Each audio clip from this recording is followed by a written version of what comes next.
Hello and welcome to the eCom Life podcast, brought to you by 5874 Commerce, taking you on a deep dive into the crazy world of e-commerce. My name's Rupert Cross, I'm the Chief Digital Officer here at 5874. We're a global e-commerce agency headquartered in Birmingham with offices in London and Austin, Texas. We specialise in building beautiful, functional and scalable e-commerce websites, bespoke integrations and digital transformation projects. Today we're going to be talking to you about how to drive change in your business, what that means and some of the things to consider, some not, and hopefully sharing some of the experience of our great panel. I'm pleased to introduce our guest for this week, Matt Aitken from Travis Perkins, the UK's largest builders merchants, David Meakin from BigCommerce, one of the world's leading e-commerce platforms for all stages of growth. Gents, welcome. Thanks for taking the time to come on the podcast. The idea is that we have a chat around a topic, keep things light-hearted and share some of your insights and experiences. Why don't we start things off by you telling us a little bit more about yourselves. Matt, why don't you kick us off? Yeah, hi guys. So I'm Matt Aitken. I'm the Digital Transformation Manager at Travis Perkins. So like Rupert said, Travis Perkins are a builders merchant in the UK. We sell timber and building materials to generally trade customers throughout the UK. My role as Digital Transformation Manager involves a number of things, but primarily looking to make our digital channels faster and easier for our customers and colleagues to use. Cool, thanks Matt. And David, why don't you tell us a bit more about you? Hi, I'm David Meakin. I'm one of the solution analysts at BigCommerce. BigCommerce is aiming to be the number one platform for all stages of merchant growth. So whether you're just starting up a small business or you're enterprise selling internationally, BigCommerce is flexible enough for you to grow to that level. And as the solution architect team, help understand business requirements, dig into the more weird and wonderful techie pieces and design best practice solutions for how you can achieve those. Cool, wicked. Thanks both. So, I mean, I guess Matt, we'll start with you on that one. I mean, it's a pretty hefty job title, and I guess I'm thinking about TP and what you guys do. I mean, I've got visions of lorries going down roads, and it generally not being something that is traditionally digital. I mean, how the hell do you start putting that together? Well, absolutely, and it might surprise you that this is a new role within Travis Perkins, and I joined in April this year. So digital transformation hasn't always been on the agenda for TP. Like you say, we're quite an antiquated business, we're quite a traditional business, where relationship is king. And it's all about that interaction between our customers and our branches and our colleagues in branch to work together and negotiate on prices, find the products they need. And generally, that's been done offline. So it's my job as Digital Transformation Manager to try and change those relationships or move those relationships to a channel that's easier and faster. Yeah, interesting. And I suppose ultimately thinking towards a truly omni-channel approach and how you're tying that together. So, I mean, Dave, just switching tack slightly and just sort of throwing this one over to you. So, I mean, obviously I know about some of your background and you've come from a project management piece and stuff like that.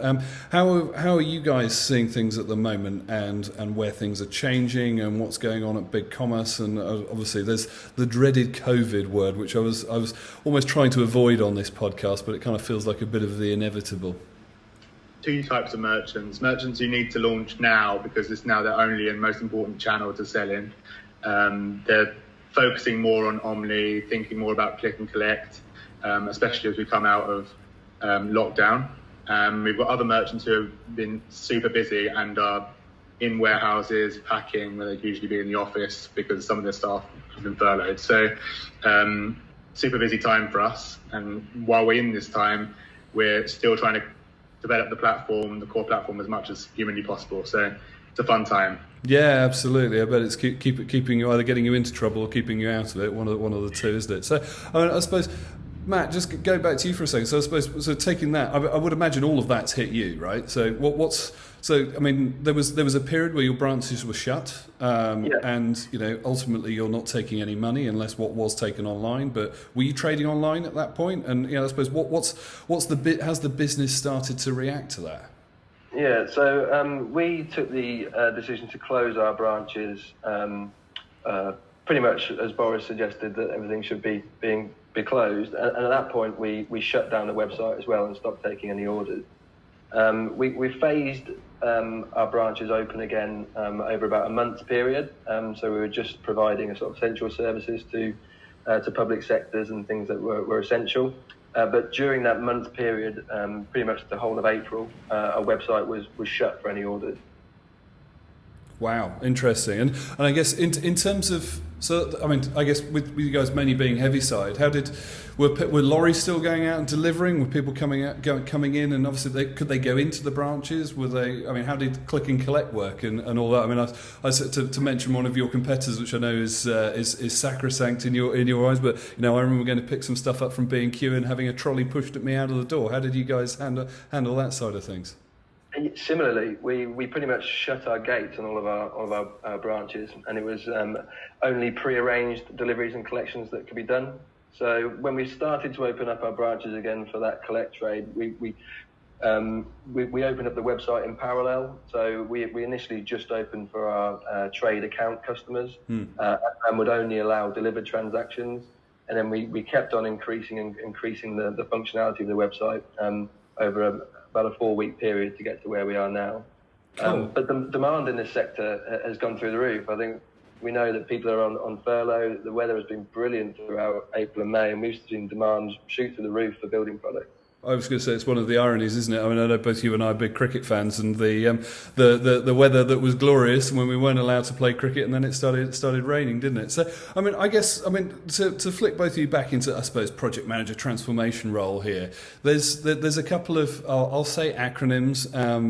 And I think they mean things to people in the industry. I guess I'm just kind of keen to hear how you guys find it managing expectations within both of your businesses, particularly in TP. But David, also how some of your clients are working and some of the projects that you guys are working with. People talk about waterfall projects. People talk about agile projects. I mean, I guess Matt, why don't you kick us off? Because I mean, you started mentioning you've been releasing stuff quickly. How did you manage that? How did I mean? I suppose more importantly, you're working this, you're delivering it, and your CEO is standing there going, Matt, when can I have it? And how are you managing that process?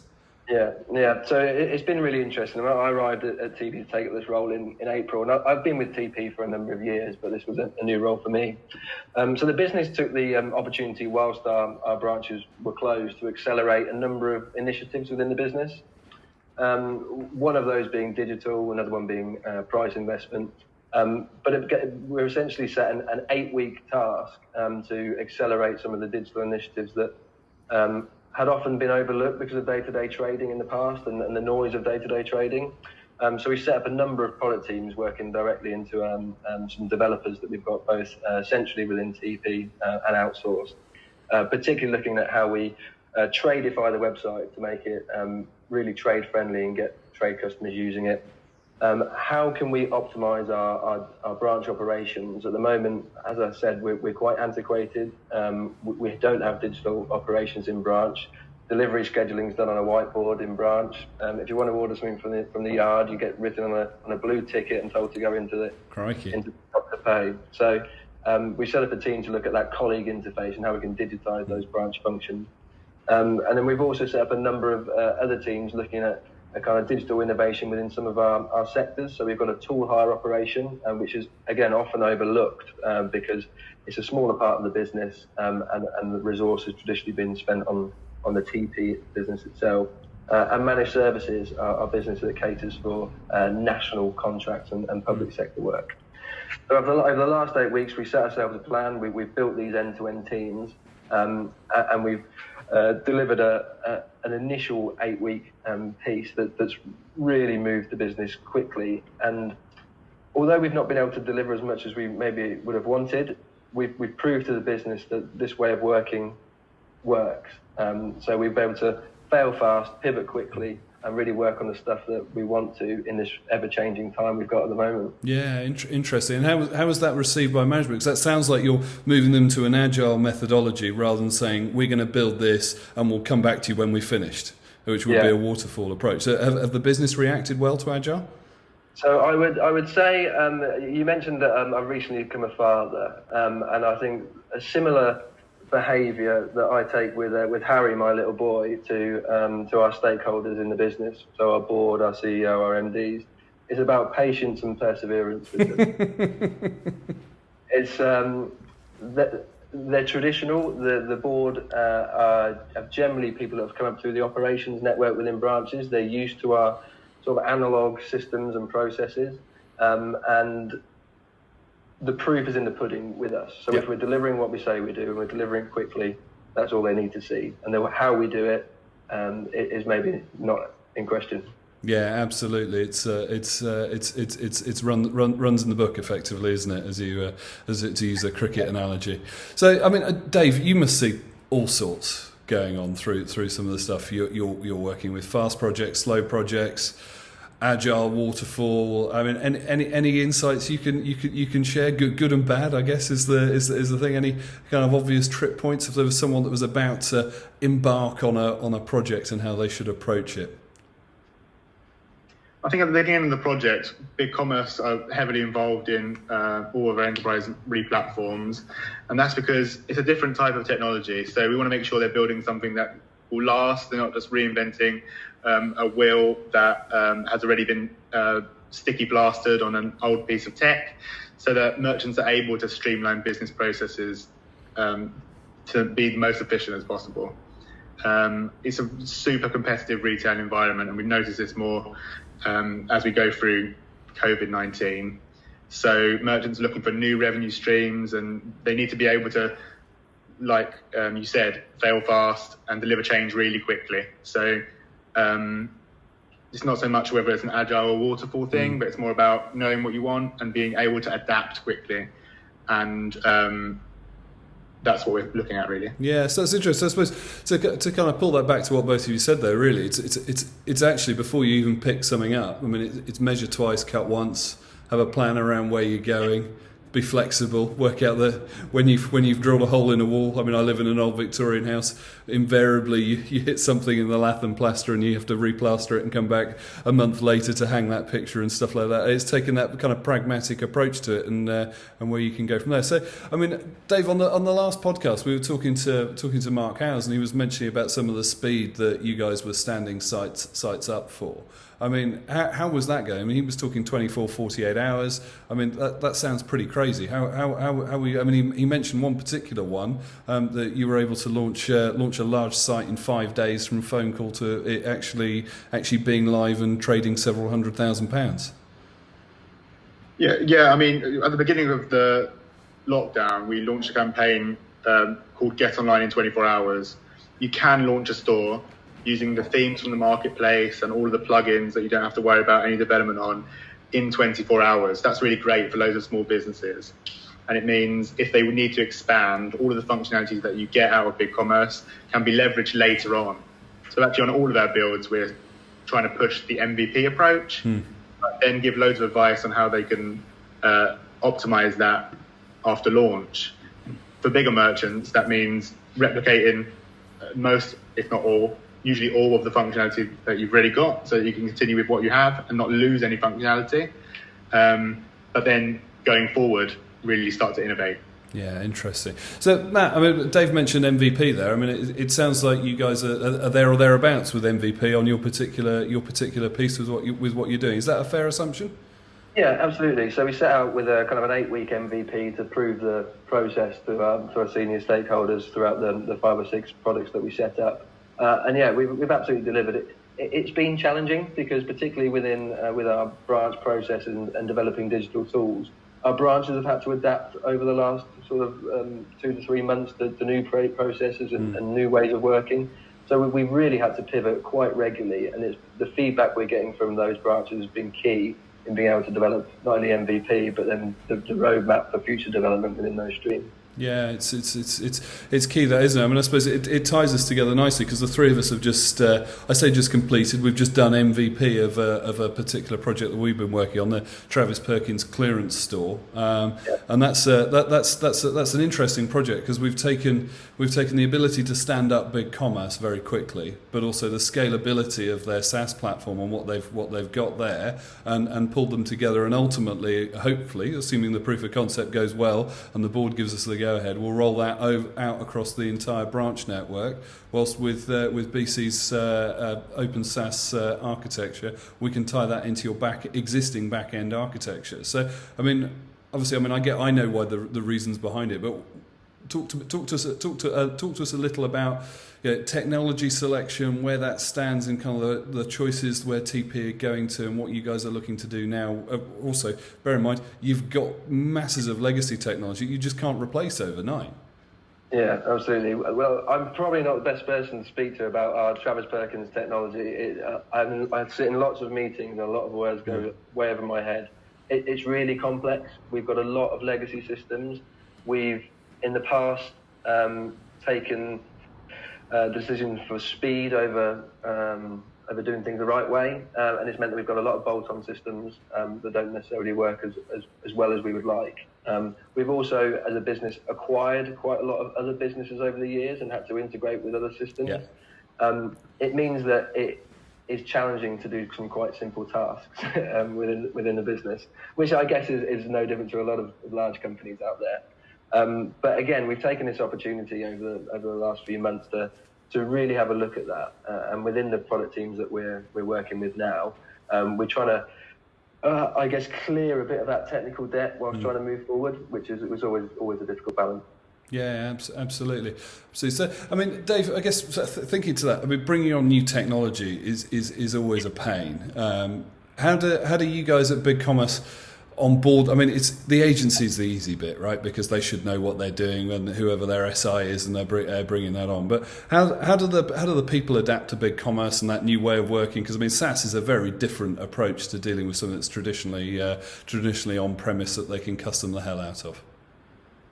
We're taking the approach of opening up all of our APIs first, so that although you can't edit the core code, you can build serverless apps, extensions on BigCommerce to do all of the same and go further than you would in Magento or an on-prem solution. So that's the approach we're taking. But we're also partnering with the best-of-breed technology partners to be able to do this for us. We don't want our merchants to be tied into any personalization engine or payment gateway. We want to be able to plug and play so that if the rates get too high in a payment gateway, or if the personalization engine's not delivering the conversion rate you need, you can unplug them and plug somebody else in without development effort. So it's back to that flexibility argument. That's what we're really going for. Yeah, I guess, Matt, that's probably a key play to your world then, isn't it? Because I know you guys are forever getting requests, can we just? And it starts with can we just? And I guess if you've got that flexibility and some configurations in there, then you've got some choice there, haven't you? You're able to come back with, I've got 1, 2, and 3, but if you want 5, 6, and 7, then that's going to be 4 or 5 weeks development, rather than just go, no, it's development time, and we can kind of go from there. Yeah, absolutely. I mean, one of the costs of being more high profile in the business, because of the work we've been doing, means that there's a light shined on our department and all the things we can and maybe can't do at the moment. Managing the backlog, managing priorities is crucial for our guys to deliver quickly, and then managing stakeholder expectations on what can and can't be done. As I mentioned, a lot of the guys we're dealing with aren't techie. They don't have experience in digital. So being able to change something that they see as quite simple online, maybe it might not be, and we have to try and explain in a kind of understandable way why not.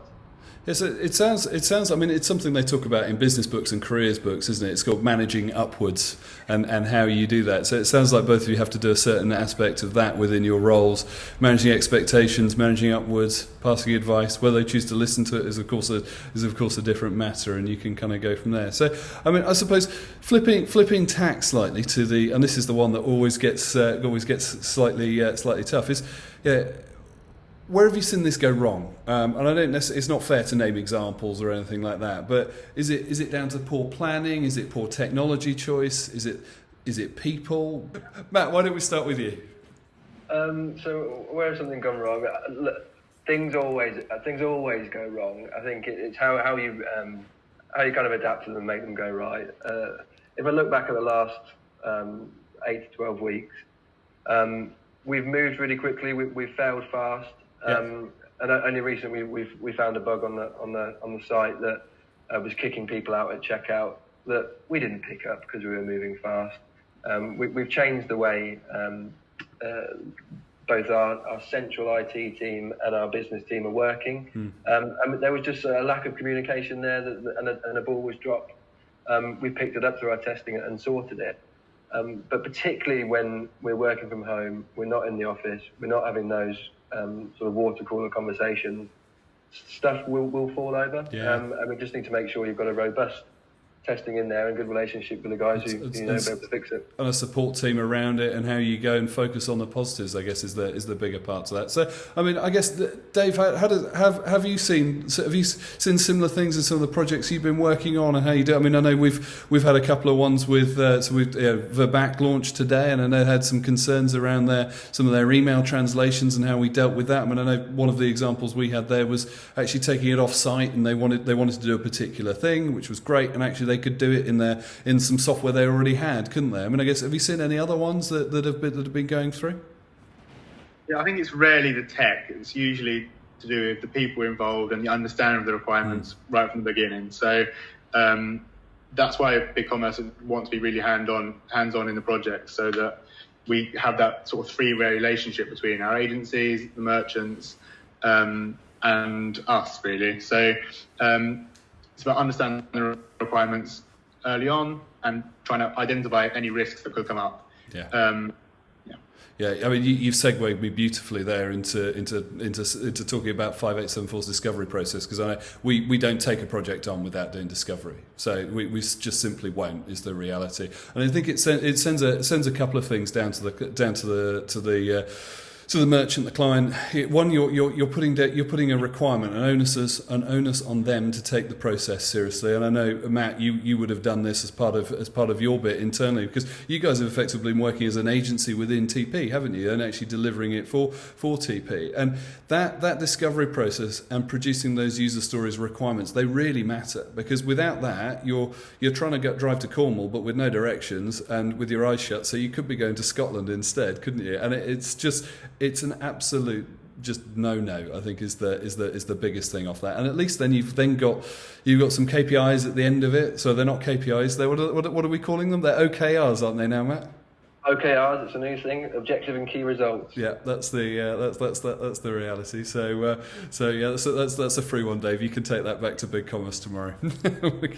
we could go for that. But I think the key part out of that is that actually we've got these user stories, we've got these requirements, and we know where we're going to out of the back of it. So, I mean, guys, I think probably my last question for you is really around the technology space and where you see it in the next. I've put down here 2 to 5 years. I mean, 5 years is an awfully long time in tech. So why don't we keep it simple and just say 2 years and just kind of go, where do you see it going? I mean, Matt, it could be directly for TP, it could be just life in general, but I think Dave, probably BigCommerce and probably life in general. So Dave, why don't you kick us off on that one? I think it's really interesting. I think recently a lot of sites can be just pumped out like a sausage machine, and that's where Shopify and people like that do really, really well. But in the next 2 years, personalization and differentiated store experiences are going to be really important. Lots of our technology partners do this so well, and so I think personalization is a massive thing. People are expecting a higher standard of shopping online than ever before. But I think the second thing is logistics. People want things delivered now, and that's why Amazon do so well. And they want an easy way to return it. If you've got a physical presence in the high street, you should be able to return it there too. So I think those two areas are going to become extremely important. Yeah, I agree. There's some massive points there. So I guess, Matt, what are your kind of parting thoughts on those ones? Yeah, I'd echo those thoughts. The bit for me is around fulfillment and logistics. I think particularly within our industry, where essentially we are a fulfillment company for building materials. It's heavy stuff, it's large stuff. There seems to be a raft of companies out there who can shift small stuff quite easily and quite quickly, but no one's quite doing it in our space yet. So the big bricks, blocks, big lengths of timber. We need to understand how best we can optimize our fleet to maximize that. And then the other piece was mobile. I know mobile's not a new trend, but it's growing, and we've seen that over the last sort of 6 to 12 months through TP. and not just the use of mobile for visiting, but in terms of transacting, that people are tending to link to desktop still to transact via our site, but that will change, and whether that be through apps or through mobile sites, the continued growth of mobile seems to be on the cards. Yeah, well, I mean, I think it's going to be an interesting one, that, isn't it? Is the builder going to be on the building site using his smartphone on your mobile website and placing an order and sending the labour up to go and pick it up? Probably, I think, is the reality to that. And certainly, as the next generation of builders come through, they're going to expect that, and they're going to expect things like voice search and all the rest of it. And I think it's a huge point. It does. Cool. Well, look, guys, fab. Thank you. We're just about up on time there for today. I think probably the key takeaway out of that is planning that I've heard there, and I think, and also not to be too self-deprecating in terms of this, because we can all want to work agile, we can want to work waterfally, but ultimately it's about managing the stakeholders in the project, being pragmatic about it, and having a plan. And if someone has all of that, then I think they've probably got a good foundation for where they're looking to go to. So I guess with that in mind, thank you for joining us today. Hopefully the guys have provided some useful insights that you guys can take back to your businesses. Depending on the media, we've tagged the guys and their businesses in the comment section. If you're watching on YouTube or Spotify, don't forget to subscribe. If you can't be good, be healthy, stay safe, and we'll see you next time.